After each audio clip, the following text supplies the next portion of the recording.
America आणि Iran यांच्यात सुरू असलेल्या युद्धांचा वेगवेगळ्या गोष्टींवर परिणाम झालेला आहे आणि त्यामुळेच कुठेतरी जो आहे व्यावसायिक सिलेंडरचा जो आहे तुटवडा जाणवत असल्याने ते सिलेंडर देणं आता बंद झालं आहे जवळपास आणि त्याचा परिणाम जो आहे जळगावच्या MIDCमधील अनेक उद्योगांवर देखील झाल्याचं पाहायला मिळतं आहे।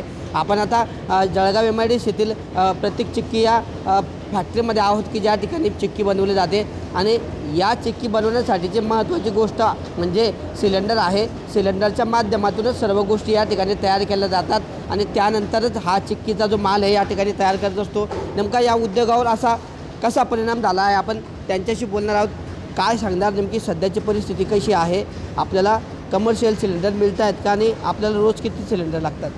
सध्याची परिस्थिती अशी आहे की आम्हाला रोज 10 ते 12 सिलेंडर रोज लागतात आणि सध्या तरी आम्हाला ते आमच्या ज्या एजन्सी प्रोव्हाइड करते ती आम्हाला दररोज देत आहे। त्यांच्याकडून आम्हाला अजून अशी काही सूचना नाही की सिलेंडर डायरेक्ट बंद होतील का मिळणार नाही।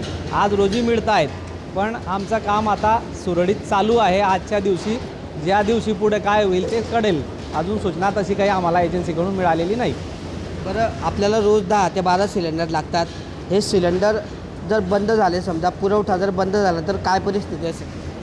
पुरवठा जर बंद झाला तर आमचं काम पूर्णपणे बंद होईल, कारण काम जे आहे आमचं ते पूर्णपणे LPG गॅस सिलेंडरवर चालतं।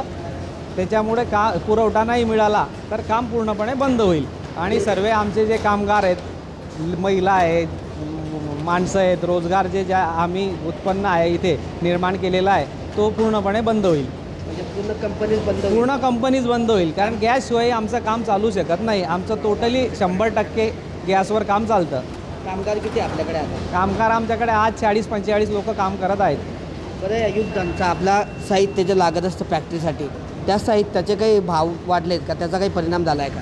साहित्य म्हणजे आम्हाला जे पॅकिंगसाठी रॉ मटेरियल लागतं, आम्हाला पेपर लागतो प्लॅस्टिकचा, तर प्लॅस्टिक दाना मिळत नसल्यामुळे त्याच्यामध्ये जवळपास जो किलोला आम्हाला दर असतो नेहमीपेक्षा त्याच्यात 70 ते 80 रुपये किलो मागे दरवाढ झालेली आहे आणि ते दरवाढ होऊनही मिळेल की नाही ते समोर कंपनी ऑर्डर घेत नाही आहे। त्याचाही परिणाम तो युद्धामुळे जाणवतो आहे।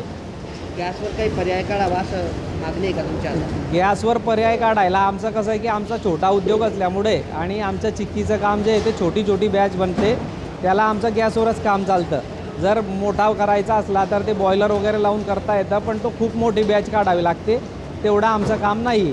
छोटे लघु उद्योग आपल्या MIDCत बरेच आमच्यासारखे चिक्की, चॉकलेट, नमकीन बऱ्याच कंपन्या आहे, जवळपास 10% कंपन्या खाण्यापिण्याच्या की ज्या गॅसवरच चालतात, त्यांचे कामं गॅसवरच। तशा सर्व कंपन्यांना प्रॉब्लेम येणार आहे आणि ते सर्व लोक बेरोजगार होणार आहे, तिथले कंपन्या पण बंद होणार आहेत। तर अशा पद्धतीने जो आहे या ठिकाणचा जो व्यवसाय आहे हा संपूर्णपणे गॅसवर अवलंबून असतो।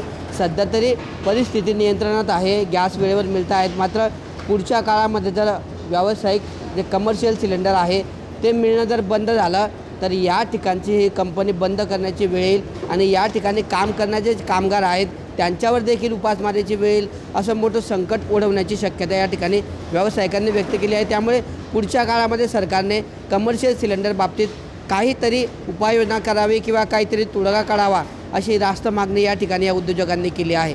किशोर पाटील, TV9 मराठी, जळगाव।